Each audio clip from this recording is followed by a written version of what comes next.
하나님의 나라라는 말이 어렵지만 우리 지난번에 아브라함 카이퍼의 말에 의하면 영역 주권, 내 삶의 모든 각 영역마다 주님의 연호, 주후, 주님의 연대표를 쓰게 하여 주십시오. 이제 그렇게 우리가 마음의 소원을 하게 되는 것입니다. 이것은 너무나 엄청난 거예요. 우리같이 부족한 인생이 어떻게 그런 원대한 사명과 포부를 가질 수가 있겠나요? 쉬운 건 아니죠. 그러나 예수 믿는 모든 사람들은 주님이 모든 성도들에게 기도를 가르쳐 주셨을 때 이렇게 했죠. 하늘에 계신 우리 아버지, 하나님의 나라가 우리에게 임하여 주시옵시고 하나님의 뜻이 이루어지게 하여 주옵소서. 그러니까 주님의 관심사가 우리의 관심사가 되는 모든 주의 권속들은 하나님의 나라가 우리 가운데 임하는 것, 하나님의 나라의 도래가 우리에게는 관심이 되어야 한다는 것이에요. 그러면 이게 이제 기본이 되어야 한다는 것인데, 하나님의 나라의 도래가 우리에게 임한다는 말은 그것이 충족이 되려면 우리가 어떻게 해야 되는가? 주님께로 돌아가야 한다는 것이에요. 그러니까 주님께로 돌아가야 하나님의 나라의 도래가 임한다는 것입니다. 아니, 하나님의 나라의 도래가 우리 가운데 임하려면 주님께로 돌아가야 한다는 것입니다. 다 이해하시겠습니까? 이걸 제가 좀 어려운 말로 이렇게 표현을 해봤어요. 같이 한번 보겠습니다. 시작. 만군의 여호와의 돌아오라는 말씀은 강력하고도 예리한 요청으로 인간의 책임인 동시에 하나님의 주권적인 역사이다. 그 다음에 우리의 돌아감과 하나님 나라의 도래는 서로 때려야 뗄 수 없는 관계이다. 다음에 돌아감과 하나님의 통치는 달라 보이지만 사실 같은 방식이다. 그러니까 하나님 나라가 내게 도래한다는 것과 내가 주님께 돌아간다는 것은 말은 다르지만 사실은 같은 방식이다, 같은 내용이다, 이렇게 말할 수 있는 것이에요. 그리고 이것이 여러분들의 것으로 확인되고 오늘 세례받는 여러분들의 것으로 확인되고 이것이 기도의 제목이 되고 여기에 집중하다 보면요, 여러분들의 삶에 대반전이 일어나는 거예요. 여러분들의 삶에 인생이 뒤집어지는 역사가 일어나는 것이에요.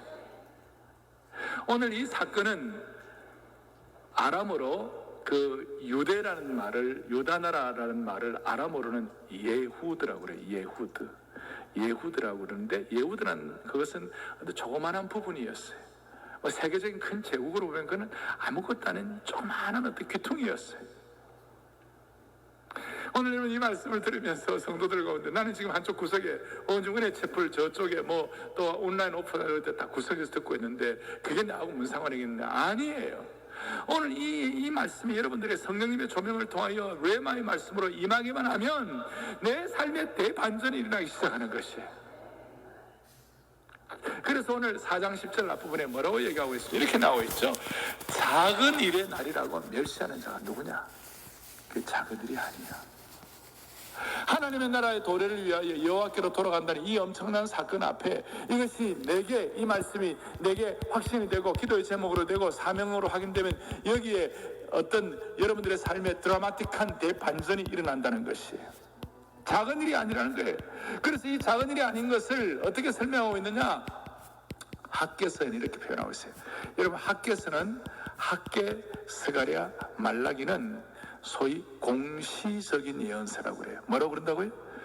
공시, 같은 눈을 가지고 보는 것이다 그래요. 신약에도 여러분 공관복음이라고 들어보셨어요? 누가 사는 공관, 그런 거 말고 공관복음은 같은 공통적인 안목을 가지고 본다. 그래서 이걸 시놉틱 가스펠이라고 그래갖고 마태, 마가, 누가복음 세 복음을 공관복음이다 그래요. 그러니까 스가랴에 나타난 것과 학개에 나타난 것이 서로 연계가 되어 있어요. 2달 차이로 서로 연계가 되어 있어요.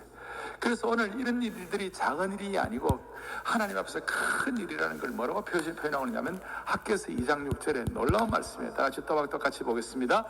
만군의 여호와가 이같이 말하노라. 조금 있으면 내가 하늘과 땅과 바다와 육지를 진동시킬 것이에요. 할렐루야.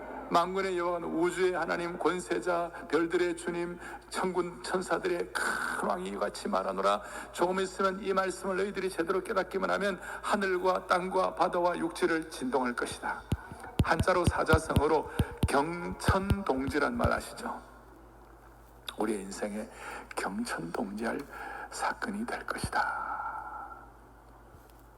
자, 이걸 제가 모아가지고 뭐라고 설명했냐면 이렇게 설명하고 있는 것이에요. 지금 예루살렘 겉으로 볼 때 같이 읽겠습니다.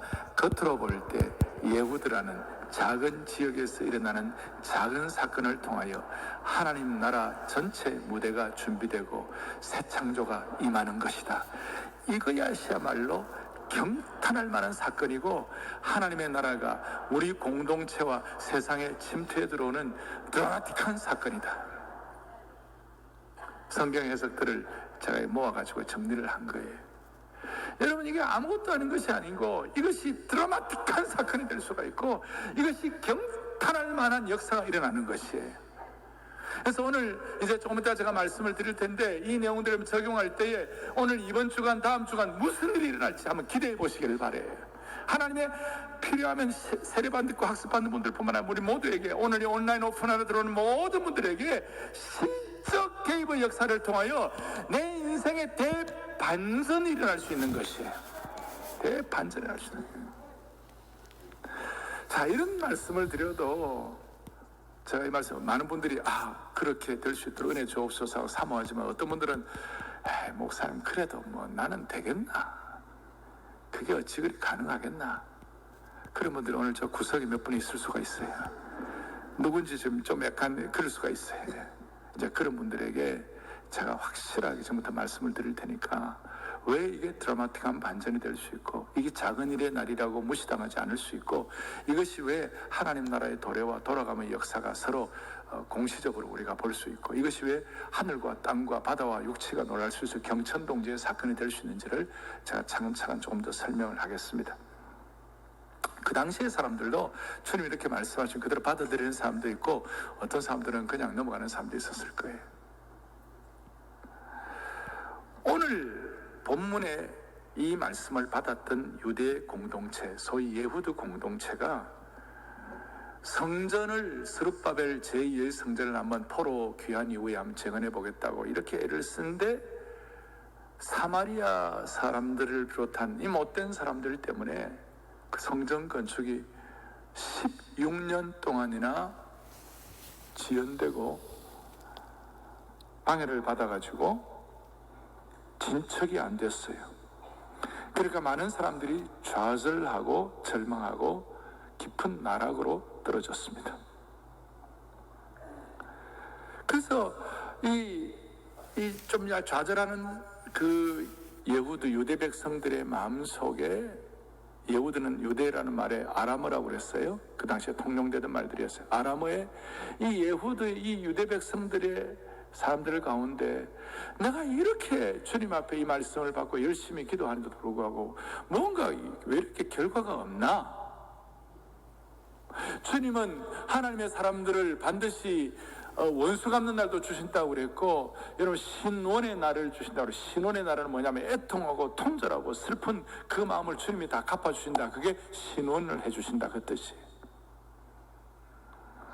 하나님은 하나님의 백성들을 높이시고 백성들의 적들을 굴복케 하시고 신원의 날을 주시고 복수의 날을 주신다고 하시더니 오늘 우리 주의를 보니까 그게 아니라는 거예요. 무슨 이게 신원의 날인가? 믿지 않는 이방인들 페르시아 사람들은 저렇게 잘 나가고 있는데 어떻게 그의 백성들은 이렇게 초라한가? 이것이 그 당시의 사람들 입장에서도 꼬리에 꼬리를 무는 의문이었어요. 의문. 하나님의 나라가 도래하지 않는 것처럼 보이고 기도의 응답이 더딘 것처럼 보이는 그 당시 예후드 공동체는 무기력과 좌절 가운데 빠지기 시작했어요. 그리고 하나님 나라 전체에 대한 꿈, 하나님 나라 도래, 메시아의 어떤 임재 이런 모든 것들에 대해서 그 하나님 나라 전체에 대한 사명과 회복을 포기하기 시작하고 그냥 현실에 안주하기 시작했어요. 그 결과가 뭐냐? 집이나 좀 꾸미고 살자. 제가 집 꾸미는 게 나쁜다는 것이 아니라 사명을 포기한 대신에 집을 꾸미기 시작해가지고 학교에서 1장에 보면 너희가 아름답고 판벽한 집에 사는 것이 그것이 가능하냐 그랬어요. 오죽하면. 그리고 그런 삶에 만족하는 사람도 있었어요. 소확행이란 말이 되게 대체적으로 좋은 의미로 쓰여지지만 사명을 잃어버린 소확행은 안 돼요. 우리 그리스도인들은. 소확행이 뭔지 아시죠? 작지만 확실한 행복, 거기에 매여가지고 큰 사명을 잃어버린 거예요. 물론 그 사람들이 무신론자가 되었다거나 하나님을 반역했다거나 우상 숭배자가 되었다는 것이 아니에요. 그냥 나름대로 신앙 지켜요. 그렇지만 하나님의 확실하고도 신속한 회복, 하나님 나라의 큰 비전, 이게 잘 되는 것 같지 않으니까 그냥 제풀이 지쳐가지고 현실에 안주한 거예요. 그럴 때 오늘 만군의 여호와 하나님께서, 하늘의 권세자 모든 천군 천사의 큰 왕께서 첫 일성으로 너희는 돌아오라, 다시 사명을 회복하라, 하나님의 나라의 도래를 회복하라, 돌아오면 하나님 나라의 도래가 될 것이다.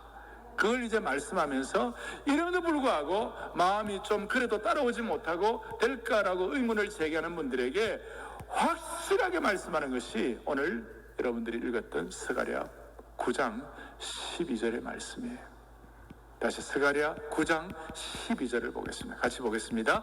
갇혀 있으나 소망을 품은 자들아, 너희는 요새로 돌아올지니라. 내가 오늘도 이르노라. 내가 너에게 갑절이나 갚을 것이라. 아멘. 스가랴 9장 12절에 갇혀 있으나 소망을 품은 자들아, 저 내용이 눈에 확 잡힌 거예요. 갇혀 있어. 마치 지금 갇혀 있는 것 같은 상황에 무슨 기도에도 이루어지지 않는가, 신혼의 날도 없고 하나님이 약속하신 어떤 것도 해결되지 않는 것처럼 보이는 그런 마음 자체가 갇혀 있는 거예요. 그런 어려운 상황 가운데서 소망을 품은 자들, 이렇게 말씀해요. 그래서 갇혀 있으나 소망을 품은 자들아라는 저 말씀을 좀 더 잘 해석하기 위하여 세 번역에는 뭐라고 나와 있는가, 이렇게 나와 있어요. 사로잡혔어도 희망을 잃지 않는 사람들아. 조금 더 쉬운 현대 번역은 뭐라고 얘기하고 있냐면 희망을 가진 포로들아. 희망을 가진 포로들아. 그래서 이 갇혀 있으나 소망을 품은 자들을 한마디로 직역을 하면 무슨 말이냐면 소망의 포로들아, 이렇게 말할 수 있어요. 어떻게 보면 소망이라는 말과 포로라는 말은 서로 안 맞는 것 같아요. 그러나 지난주에 우리는 주후 하나님의 연표 아래 하나님의 영역 주권을 인정하는, 그러니까 하나님의 영역 주권의 거룩한 포로가 되면 우리가 하나님 앞에서 주신 사명과 소망을 이루고 나갈 수가 있다는 것이에요. 그러니까 서로 안 맞는 것 같지만 사실은 역설이 서로 만나가지고 더 강력한 진리를 선포하는 것이에요. 사랑하는 교우들이여, 우리 모두는 주님 안에서 환경을 불구하고 우리는 다 소망의 포로가 되었습니다. 우리는 주님의 사랑의 포로가 되었습니다. 과거에 우리 결혼하기 전에 사랑의 포로가 됐잖아요. 제가 한번 얘기했잖아요. 저는 사랑의 포로가 되니까 숨도 제대로 못 쉬겠더라고. 너무 사랑하니까 숨이 안 쉬어진다니까. 그걸 내가 기분 나쁘다 그렇게 생각해 본 적이 없어요. 이야, 그 수준이 있다 내가 그렇게 생각했어요. 여러분, 이게 포로란 말과 소망이라는 말이 서로 맞는 것 같지가 않지만 사실은 서로 역설로 이 진리가 더 강화가 되는 것이에요. 그래서 우리 모두는 주님 안에서 소망의 포로들인 줄로 믿습니다. 스가랴 9장 12절 앞에 9절에 바로 앞에 9절에 이렇게 나와 있어요. 우리는 어떤 포로들인가? 시온에 따라 크게 기뻐할지어다. 예루살렘에 따라 즐거이 부를지어다. 보라, 너의 왕이 너에게 임하시나니 그는 공의로우시며 구원을 베푸시며 겸손하셔서 나귀를 타시나니 나귀의 작은 것 곧 나귀 새끼니라. 우리가 미루어 짐작해서 이분이 누구십니까? 예수 그리스도이세요. 주님이 예루살렘 성을 입성할 때 나귀 새끼를 타고 입성하신 것이에요. 소망의 포로라는 것은 다른 말로 하면 크게 보면 우리는 예수님의 포로가 된다, 그 뜻이에요. 예수님의 포로가 된다 했을 때 무슨 10절에 보면 좀 더 이렇게 설명하고 있는데, 그의 통치는 바다에서 바다까지 이르고 유브라데 강에서 땅끝까지 이르리라. 그냥 그 유다 한 지역이 아니라 전 세계적으로 소망의 포로가 될 때 하나님이 역사하신다, 그 말이에요. 그리고 이제 이걸로 끝나는 것이 아니라 소망의 포로가 될 때 놀라운 일이 벌어지는데, 자, 이제 소망의 포로가 됐다 그랬을 때 제가 다시 한번 여러분들을 확인하겠습니다. 사랑하는 교우들이여, 우리가 탄식할 만한 상황이 된다 할지라도 하나님은 오늘 우리에게 돌아오라고 그러시는데 소망의 포로로 돌아오시기를 원하시는 것이에요. 이런 소망의 포로가 되었을 때 오늘 9장 12절 너희는 소망의 포로라고 말씀하시면서 12절 뒷부분에 뭐라고 말씀하시는가, 여기에 놀라운 일이 벌어지는 거예요. 갇혀있으나 소망을 품은 자들아, 한마디로 소망의 포로들아, 너희는 요새로 돌아올지니라. 이 요새는 예루살렘, 새 예루살렘 지역을 뜻하기도 하지만 어떻게 보면 예수 그리스도를 의미하는 것이에요. 주님께로 돌아올지어다. 그렇게 할 때 다시 한번 내가 오늘날 너에게 이르노라, 내가 너에게 갑절이나 갚을 것이라. 요새는 예루살렘이나 예수님 자체를 말씀하지만 그게 돌아갔을 때 내가 너에게 갑절이나 갚을 것이라. 저는 이게 너무 좋아요. 여기에 갚을 것이라는 이렇게 강조가 되어 있는데, 갚을 것이라는 말이 히브리어로 슈브예요. 슈브. 그럼 제가 아까 슈브란 말 말씀드렸죠? 안 드렸습니까? 처음에 제가 돌아오라는 말이 히브리어로 슈브라고 그랬죠? 자, 그러면 그 돌아오라는 말 슈브가 똑같아요. 갚을 것이라는 말이 히브리어로 슈브예요. 갚다라는 히브리어 단어와 스가랴 1장 3절에 돌아오라는 히브리어 단어, 그 내용이 둘 다 똑같이 슈브로 동일하다는 것이에요. 그리고 돌아오면 주님이 갚아주시는데 어떻게 갚아주시느냐? 갑절이나 갚아주는 거예요. 히브리어 한번 또 할 수 있으면 하면 더 좋은데 미시나라고 그러는데, 미시나가 갑절이에요. 그러니까 우리가 주님 앞에 소망의 포로로서 돌아가면 주님은 어떻게 해주시냐? 미시나로 슈브해 주시는 것이에요. 어려우세요? 온 성도들을 미시나로 슈브해 주시기를 바랍니다. 갑절로 갚아 주시기를 바랍니다. 할렐루야. 이 갑절로 갚아준다는 말을 이사야는 61장 7절에 이렇게 설명하고 있어요. 다 같이 또박또박 보겠습니다. 너희가 수치 대신에 보상을 배나 얻으며 능욕 대신에 몫으로 말미암아 즐거워할 것이라. 그리하면 그들의 땅에서 갑절이나 얻고 영원한 기쁨이 있으리라. 아멘. 갑절이나 갚아준다는 말을 우리 슈브라고 그러는데, 슈브, 갑절, 미시나로 슈브해 주신다. 어떻게 해요? 우리가 주님 앞에서 수치와 부끄러움을 당할 만한 상황에서 다시 한번 즐거움과 영광으로 바꿔주신다는 것이에요. 이런 말씀을 듣고 나는 소망의 포로야 라고 사명으로 알고 집중하는 그 순간 하나님이 은혜를 베풀어 주시는데, 제가 그토록 강조하던 하나님 나라의 사명자에게는 하나님은 결국 수치와 부끄러움을 당하지 않도록 만들어 주실 것이다. 수치와 부끄러움의 몫을 영광과 즐거움으로 대반전시켜 주실 것이다. 이것이 드라마틱한 사건이 되는 것이에요. 스가랴가 이래서 너무나 축복이 되는 것입니다. 대반전의 역사.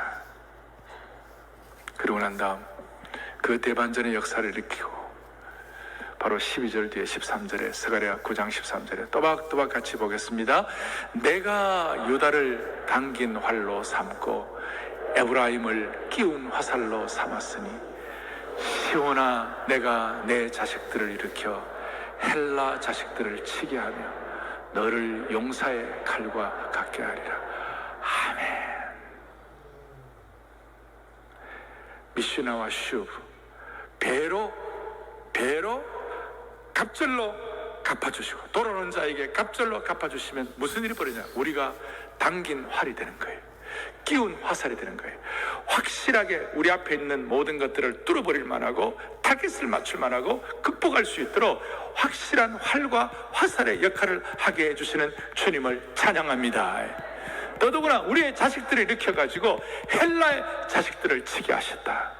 그 당시 헬라는 세계 최고의, 나중에 일어날 일인데 최고의 제국의 그 모든 역사의 어떤 우상 같았던 그 제국의 통치자 누굽니까? 알렉산더. 알렉산더의 제국을 유다같이 조그마한 나라가 승리하게 하리라. 우리는 하나님 나라 영적 이스라엘, 영적인 예후드, 영적인 유다 지파로서 하나님이 주시는 은혜를 가지고 이것이 우리의 것으로 사명이 될 때에 너희 자식들은 헬라 제국을 치게 하리라. 오늘 저 구글, 페이스북 다 제국들이에요. 이슬람 제국에 중국과 뭐 이런 러시아 다 제국들이에요. 그 모든 제국을 우리는 한 번도 제국을 경험해 본 적이 없지만 그 모든 제국들을 이길 수 있도록 이 슈브와 미시나의 축복을 주시는 주님을 찬양합니다. 그래서 우리 한 사람이 아니라 이걸 깨달을 때 대반전이라고 하나님 나라의 영광스러운 무대에 드라마틱한 사건이 일어난다고 말씀을 드리고, 이것 때문에 우리에게는 거룩한 뭐라고 그럴까요? 경천농지의 사건이 일어난다고 할 수가 있는 것이에요. 오늘 이것이 여러분들이 어느 정도와 다가오는지는 모르지만 오늘 특별히 세례받는 모든 분들에게 이 내용이 여러분들의 것으로 체화되기를 원합니다. 영성신학자 유진 피터슨 같은 분은 오늘날 현대 크리스찬들의 제일 큰 문제 중에 하나가 상상력의 부족이라고 그랬어요. 그냥 이렇게 살다 보면 그냥 매일매일 살다 보니까 하나님 나라 전체에 대한 꿈 이런 거 다 잃어버리고 거룩한 상상력이 다 사라져버리고 그냥 하루하루 사는 게 너무 어려워요. 그런데 우리 성도들과 우리 온 교회, 우리는 누구이며 우리는 어떤 공동체입니까? 우리 모두는 다시 한번 하나님의 나라의 도래를 준비하고 기대하는 소망의 포로들인 줄로 믿으셔야 하는 것입니다. 소망의 포로들. 정리하겠습니다. 그 당시에 만군의 여호와 하나님이 소망의 포로들라고 할 정도로 그 대상이 되는 사람들은 이런 엄청나고도 영광스러운 말씀을 받을 정도의 형편이 아니었어요. 다시 잡힌 상황이에요. 정치적으로는 페르시아의 통치를 받는 불안한 상태에 있는 식민지 사람들이었어요. 또 잡힌 자들, 경제적으로는 궁핍한 이민자들이었어요. 잡힌 자들, 사회적으로는 포로로 끌려가지 않고 본토에 남아있던 사람들, 특별히 포로 후기에 온 사람들은 그 사마리아 사람들 때문에 내부적 핍박 가운데서 심신이 지친 사람들이었어요. 무엇보다 신앙적으로는 성전 건축 중단이 16년간 이어지면서 초심이 흔들리고 영적으로 메말라 있던 상황이었어요. 그 가운데 주님께서 소망의 포로들아 초점장을 주시는 것이에요.